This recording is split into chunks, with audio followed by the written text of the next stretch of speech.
Hey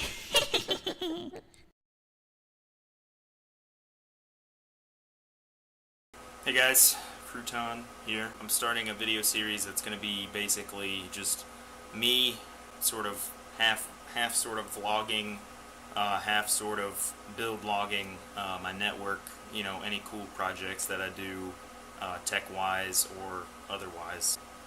Basically what's going to happen today is we're going to be replacing that with something called pfSense, which is a routing firewall kind of all-in-one network device. So we're going to be doing that today. I got all the parts here.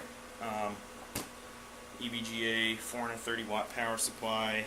I have this old motherboard. I bought a AMD APU. It's just like a dual core APU, you know, 80 gigabyte hard drive from February of 2008. And most importantly, I have a gigabit PCI NIC card, dedicated NIC card. For this, you're going to need at least one of those.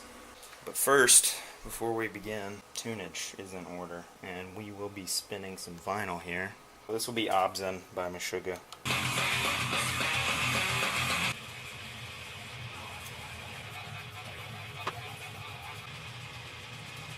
So there's kind of what the inside's looking like. The good news is I don't really have to worry too much about cable management because I really don't care what the cables look like. Alright, that's it. There you have it. Put the side panels back on, and then we're good to start installing pfSense.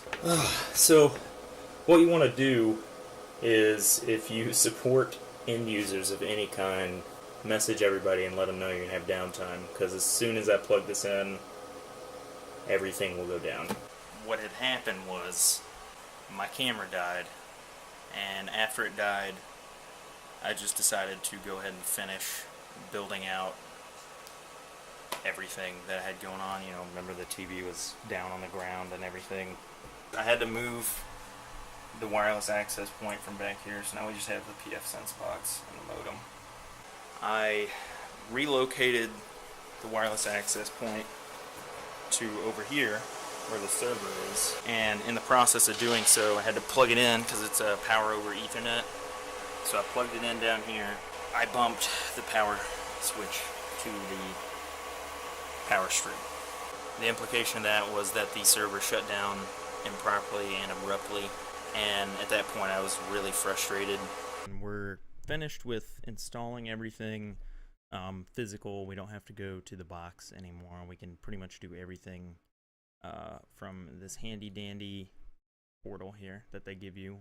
So it sets you up with this web page, and then you log in. The default login is admin, and the password is pfSense, all lowercase. And so we're going to go ahead and go through the wizard here. They have a subscription service. I think it's more geared toward businesses, but we're not going to do that. Host name, I'm going to do pfSense. My local domain is overwatch.gdn. That's just I'm setting this up for me. In your case, you could probably just leave it localhost or whatever the default is. Primary DNS server, I have one on my local network, and it's going to be this IP address. Secondary DNS is going to go to Google DNS, which is just 8.8.8.8. And the other one is 8.8.4.4. So you can set yours up as that. I have this set up for my domain, so there it is. It wasn't in alphabetical order for some reason.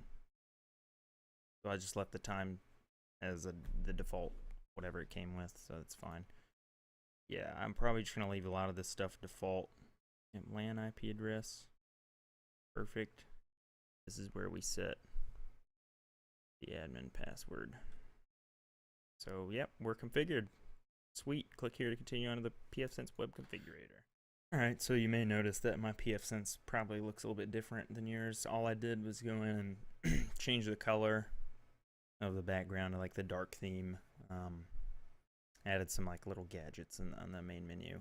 But as I was going through, I went through the wizard and pretty much left everything as default. If you do it, you probably will leave everything as default pretty much. So what I had to do that I noticed And I looked it up. Whenever I spun up the pfSense box and built it and then turned it on and everything, got everything set up, I didn't have any internet. Basically, and I looked it up online on my phone, thank goodness. Whenever it goes to request an address from your ISP, it doesn't get one. Now you see that I have one. Well, I mean, it's blurred out for you, but I have one now, and you can see that I have network traffic and everything. And that's because what I had to do for me, I have Comcast, so what I had to do is go actually restart both the pfSense box and my modem at the same time.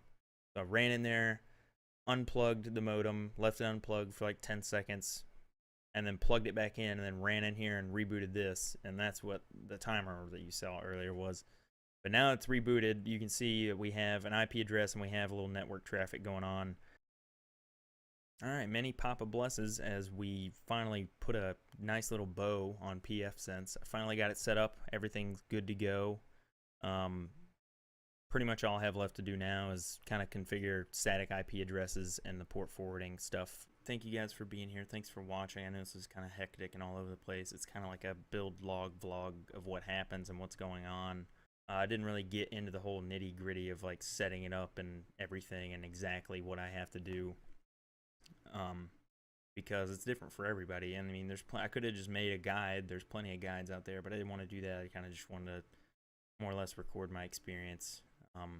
Had a pretty major setback when I had to move the access point and accidentally bumped the power switch, or not the power switch, but I bumped power strip, and it totally reset the server. So that was great.